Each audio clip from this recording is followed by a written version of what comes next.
And you have different strum patterns that go with these chords. I mean, you have to strum your strings. And that strum there is called your attack. How you attack your strings, how hard, how soft, the dynamics are there. I mean, it's dynamics being if you want to hit them soft, you want to hit them hard, all depending on what kind of sound you're trying to achieve or what you're trying to say. Again, that exercise I gave you before.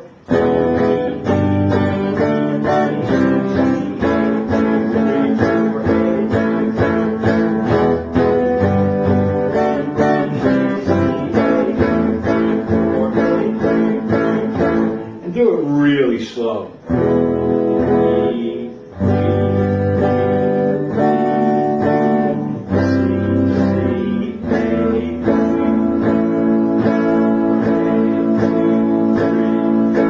That's probably the first exercise I give to most of my students. And a lot of them get it pretty much right off the bat. I mean, you just have to, just one of those things. I can't emphasize with especially with the guitar, or with any instrument for that matter, you've got to practice it every day. Just put a little time, even if you're just picking it up and noodling around while you're watching the tube, or whatever. If you don't do it every day, you lose your chops. Your chops being your ability to move and play. So with strum patterns, you have, again, we'll go back to 1, 2, 3, 4, the counting. 1, 2, 3, 4. I did an E chord there. 1, 2, 3, 4. And you can take it straight down strokes. Take that E chord, we can go 1, 2, 3, 4, down, up, down, down, up, down. 1, 2, 3, 4, or 1, 2, 3,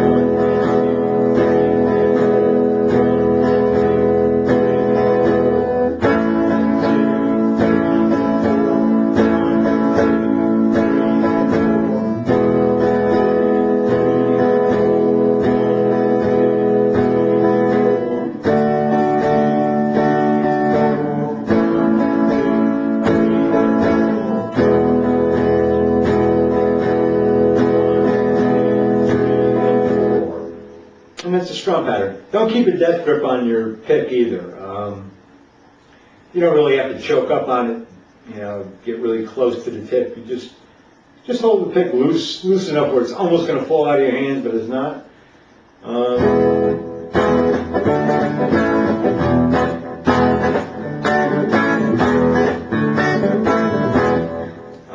And through these chords, well, a lot of other chords are born. We won't get into that now. For example, you take an E chord and play with your last 3 fingers, using your index finger now to become the nut. So now you can move E, go up a semitone, F, go up a whole tone to G, A, B, and C right next to each other. Of course, the chords too. D, E, and there's your octave. Intonations are out. We'll talk about that. And so chords, that's all there. In 4/4 time we have that.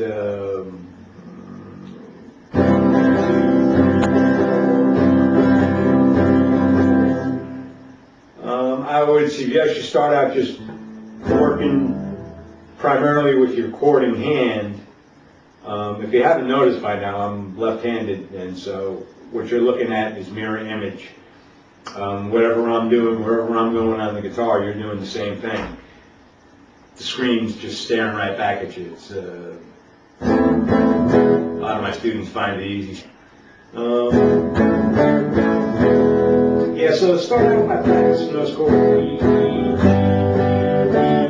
B, C, A.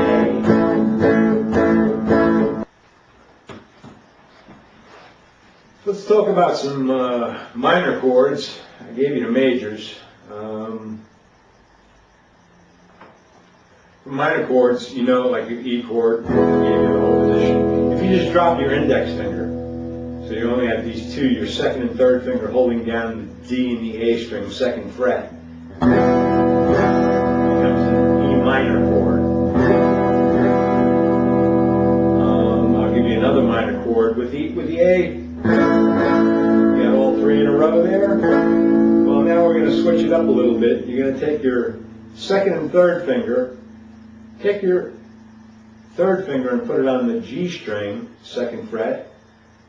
Take your second finger, did I say that right? Take your third finger and put it on the G string, second fret.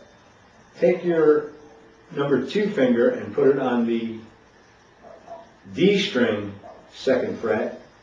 And take your index finger and put it on the B string of the first fret. Now you got an A minor chord.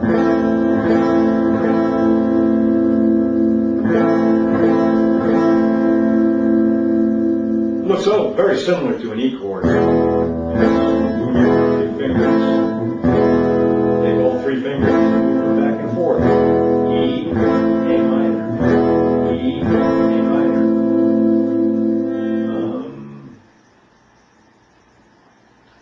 Go for a D minor chord.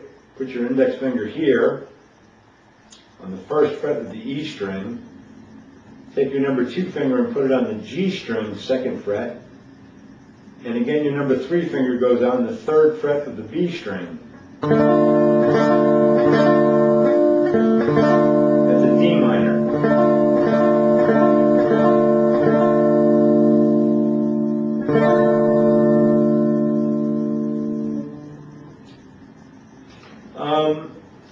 Back to strum patterns again.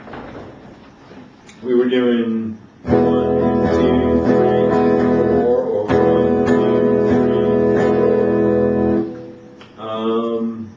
3. You can also, and those are more like 4/4 patterns. You can go into like a 3/4 pattern or what's called a 6/8 pattern.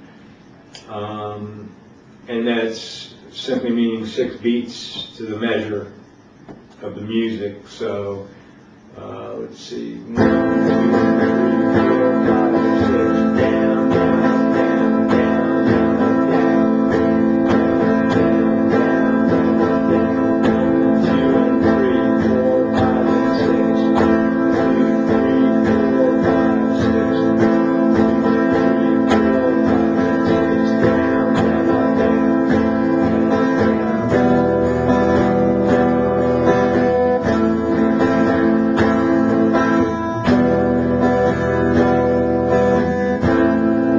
That's another kind of strum pattern, and there's all kinds of different strum patterns. You can do alternating bass lines. If you were going to, well, I'm going to do a 7th chord now.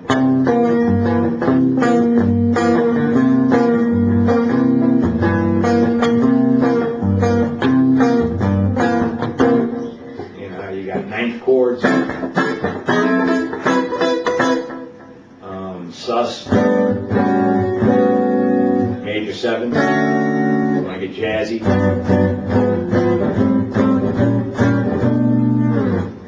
You know, so there's tons and tons and tons and tons and tons of chords, but they pretty much all repeat themselves, and a lot of them are born out of the open chords. So learn those open chords first.